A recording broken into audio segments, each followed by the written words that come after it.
အားလုံးပဲမင်္ဂလာပါ UK Master ရဲ့ Facebook နဲ့ YouTube Channel ကနေကြိုဆိုပါတယ်ကျွန်တော်တို့ Manchester United က social ကိုထုတ်ပယ်ပြီးတဲ့မှာနီးပြသစ်တယောက်ကိုအသေးအံရှာဖွေနေတဲ့အချိန်နောက်ဆုံးမှာသူတို့အသင်းရဲ့ယာယီနီးပြတယောက်ကိုအစားထိုးနိုင်မှုသဘောတူညီမှုရရှိသွားပြီး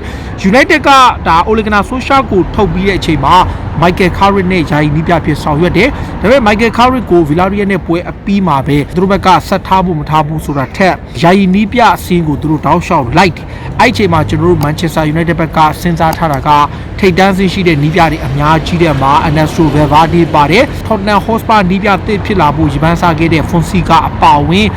တော်များများသောနီးပြတွေဟာသူတို့ယာထားတဲ့မှာပါတယ်ဒီထဲမှာ Raul Garcia ပေါ့အရင် Roma နီးပြဟောင်းဖြစ်ခဲ့တဲ့ Raul Garcia ပြီးရင် Lucien Favre ဆိုတဲ့ Borussia Dortmund နီးပြဟောင်းနဲ့ Valverde အပါအဝင်စုစုပေါင်းသူတို့9ယောက်ဆွေးနွေးခဲ့တယ်အဲ့ထဲမှာသူတို့ရွေးခဲ့တာကဒါ Rangnick ဆိုတဲ့နီးပြပဲဆိုတော့ပြောချင်တာကဒီနီးပြကဘယ်လိုနီးပြမျိုးလဲဆိုတော့ Manchester United ရဲ့ယာယီနီးပြအဖြစ် Ralf Rangnick ဆိုတဲ့နီးပြကိုခန့်လိုက်တယ်63နှစ်ရှိပြီလက်ရှိအားကစားဒါရိုက်တာယာဒူးကိုတာဝန်ယူဆောင်ရွက်နေသူဖြစ်တဲ့ဂျာမန်ဘောလုံးလောကမှာ Jurgen Klopp တို့ Thomas Tuchel တို့ Julian Nagelsmann အပါအဝင်နောက် Raul Hasenhüttl စတဲ့ဆောင်းတန်းရဲ့နီးပြတွေရဲ့အရန်ကိုလေးစားအားကြရတဲ့နီးပြဥပမာပြောပြရင်အာဂျင်တီးနားမှာဆိုရင် Marcelo Bielsa လိုနီးပြမျိုးပေါ့ Diego Simeone အပါအဝင်ထိတ်ကျဲ Mauricio Pochettino နဲ့ထိတ်တန်းသောနီးပြတွေအားလုံးကသူ့ကိုလေးစားကြတယ်ဆိုတော့63နှစ်ရွယ်ရှိတဲ့ဂျာမန်နီးပြကလက်ရှိမှာManchester United နဲ့အလုပ်လုပ်ခွင့်ဝတ်ပါမင်းရှောက်ထားတယ်ဆိုတော့ဒီတပတ်အတွင်းမှာကံမဲ့ Chelsea နဲ့ပွဲကိုတော့သူမကင်ဘူးဒါပေမဲ့ Chelsea နဲ့ပွဲအပြီးဂျားရမှာကံမဲ့ Arsenal နဲ့ပွဲကိုသူစတင်ကင်ဖို့ရှိတယ်ဒီနေရာမှာ Manchester United နဲ့ Rangnick ဂျားပေါ့သူ့နာမည်ကဂျာမန်လူမျိုးဖြစ်တော့ Rangnick လို့ထွက်တယ် Ralf Rangnick ဆိုပြီးတော့ထွက်တယ် Ralf Rangnick နဲ့ United အကြားမှာတော်တော်လေးကိုဆွေးနွေးမှုအစဉ်ပြေဖြစ်တဲ့အခါမှာ Fabrizio Romano အပါအဝင်ထိပ်တန်းသောဒါ journalist တွေအားလုံး David Ornstein အပါအဝင်အားလုံးကသဘောတူညီမှုရလို့ဖော်ပြထားတယ်ဒါ63နှစ်ရွယ်ရှိတဲ့ဂျာမန်သားက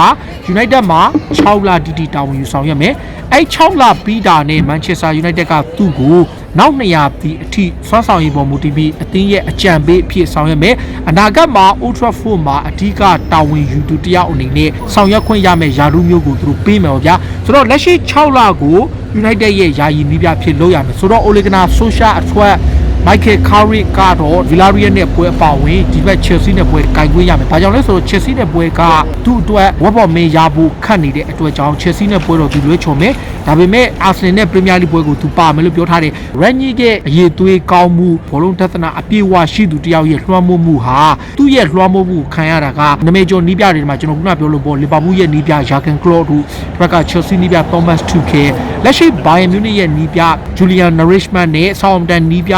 Raul Hasenhüttl အပါအဝင်ဂျာမန်နီးပြတွေအားလုံးကသူ့ကိုအရန်လေးစားတယ်ဆိုတော့လက်ရှိအနေထားရသူက Lokomotiv Moscow မှာအားကစားအကြီးအကဲဖြစ်ဆောင်ရွက်နေတယ်အဓိကတော့သူက RB Salzburg တို့ RB Leipzig တို့အဲ့လိုပေါ့ Red Bull ဆိုတာကျွန်တော်အချိုရည်ကုမ္ပဏီ Red Bull Group ပိုင်ဆိုင်ထားတဲ့အသင်းတွေ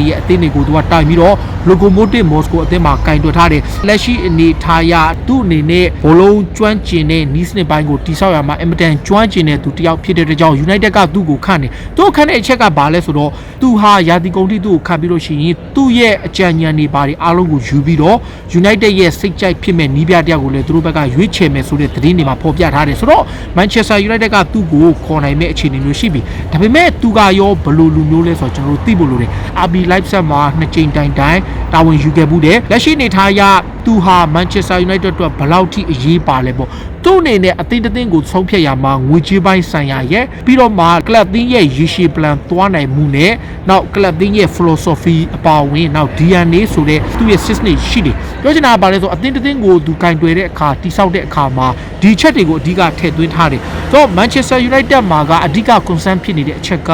ကစားသမားတွေဟာပြိုင်ဘက်အသင်းတွေကဖြစ်တခြားထိပ်တန်းအသင်းတွေကဝယ်ယူတဲ့အတွက်ကြောင့်ကစားသမားတွေဟာငယ်မွေးချန်ပေါကစားသမားတွေကခက်ရှားရှားဖြစ်တော့ DNA ရှိတဲ့ကစားသမားကခက်ရှားရှားရေနေရွေးချမောက်ကစားသမားဆိုတော့တမျိုးပဲဥပမာတန် Chelsea မှာဆိုရင် Mason Mount လိုကစားသမားတွေ Chalobah လိုကစားသမားမျိုးတွေဒါအပြင် Reece James လိုကစားသမားမျိုးတွေပေါ့ဒီလိုကစားသမားမျိုးတွေ United မှာလိုအပ်တဲ့ကြောင့်သူကအသင်းကိုကင်တွယ်တဲ့အခါမှာ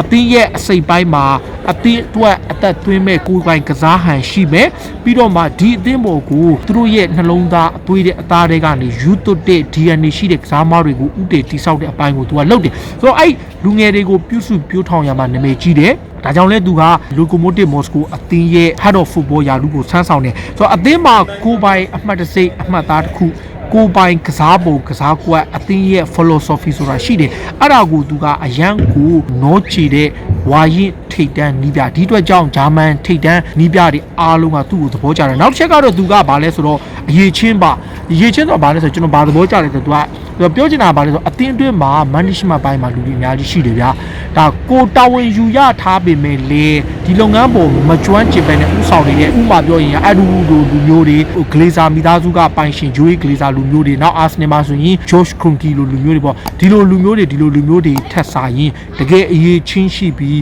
အဲ့ဒီဘောလုံးလောကကိုယူသွနားလေတဲ့သူတွေဥဆောင်တဲ့အပိုင်းကိုသူကလိုလားတယ်ဒီအတွက်ကြောင့်သူဟာဒီချက်တွေကိုကောင်းကောင်းဖြည့်ဆည်းပေးနိုင်တယ်နောက်အသင်းရဲ့ဟန်ပန်အမူအရာကိုပိုင်ကစားဟန်ကိုပိုင်စတိုင်တစ်ဖက်ကကိုယ့်ရဲ့ DNA အပြည့်ရှိတဲ့ကစားမတွေနဲ့လူငယ်တွေကိုလူကြီးတွေကြားမှာအတွေ့အကြုံရှိကစားမတွေကိုစနစ်တကျတိစောက်အောင်မှကျွမ်းကျင်ပြီးတော့နောက်ဆုံးတစ်ခုကတော့ငွေကြေးပိုင်းဆိုင်ရာကိုဘယ်လိုသုံးစွဲပြမလဲဆိုတဲ့အချက်ပေါ့ဒါဒီနေရာမှာကျွန်တော်သဘောကျတဲ့အချက်နောက်တစ်ခုရှိတယ်အဲ့ဒါကဘာလဲဆိုတော့ဒီ Red Bull Group တစ်ခုလုံးကိုကြည့်လိုက် Red Bull ပိုင်ရှင်က Austria ပိုင်ရှင်ပြီးတော့ Salzburg အသင်းကသူတို့ရဲ့ main ပေါ့ဒီကြားထဲမှာ RB Leipzig ငွေတွေကိုတော်တော်ဟောပုံအော်ပြီးသုံးပြီးတော့အသင်းကအောင်မြင်သွားတာမဟုတ်ဘူးငွေလဲသုံးတယ်တကယ်အရေးချင်းရှိတဲ့သူတွေနဲ့လက်တွဲလုပ်တဲ့အခါမှာခရီးမြန်လေးရောက်တယ်လွန်ခဲ့တဲ့ဘာမှမဟုတ်တဲ့နှစ်ပေါင်းအနည်းငယ်လေးမှာ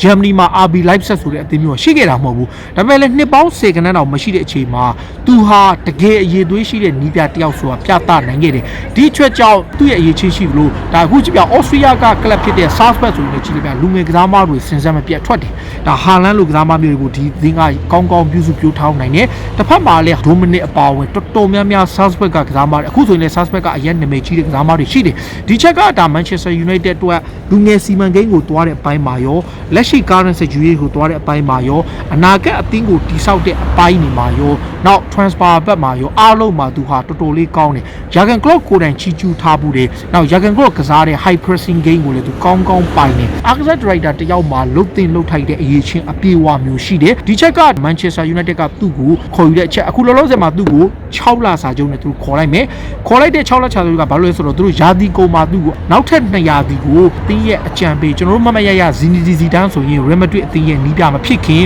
Florentino Perez ရဲ့အကြံပေးဖြစ်သူဆောင်ရွက်ခဲ့ဘူးတယ်ဆိုတော့ Real Madrid ရဲ့အောင်မြင်မှုတွေရဲ့နောက်ပိုင်းဟာဇီဒန်ရဲ့အကြောင်းဖြစ်တယ်ပဲဇီဒန်ကလည်းဒီလိုဒိတ်ဒိတ်ကျဲနီးပြတယောက်ဖြစ်လာဖို့ဟာသူဟာ Perez ရဲ့အကြံပေးနေရာကစခဲ့တာအဲ့ကဆင့်လူငယ်အသင်းကိုရောက်သွားတယ်ပြီးတော့မှအသင်းကြီးကိုရောက်ပြီးတော့မှအောင်မြင်မှုတွေရခဲ့တာဒီချက်တွေကိုကျွန်တော်အားလုံးတိုင်းတာတာပေါ့အခုကျွန်တော်တို့လက်ရှိအနေထားရကြည့်တဲ့အခါမှာဒီနီးပြဟာ Manchester United နဲ့တင့်တော်လားဆိုရင်လက်ရှိကာလတူရတော့တင့်တော်တယ်ဒါပေမဲ့လည်းကျွန်တော်ပြောလို့ပေါ့နီးပြတယောက်အနေနဲ့သူ့ရဲ့အတွေ့အကြုံပိုင်းတစ်လျှောက်လုံးမှာအရန်ကြီးအောင်မြင်ခဲ့သူမဟုတ်တော့ဒါအသင်းကိုဘေးကနေထိန်းချောင်းပေးတဲ့အပိုင်းလိုအပ်တဲ့ကစားမတွေကိုဝယ်ချင်တဲ့အခါ manage ဘက်မှာလိုအပ်ချက်တွေအားလုံးကိုသူကကောင်းကောင်းကူညီလမ်းညွှန်ပေးနိုင်သူဖြစ်ဒါ United ကအသုံးချခြင်းတယ်ဆိုတော့ဒီချက်ကဂလေဇာဘက်က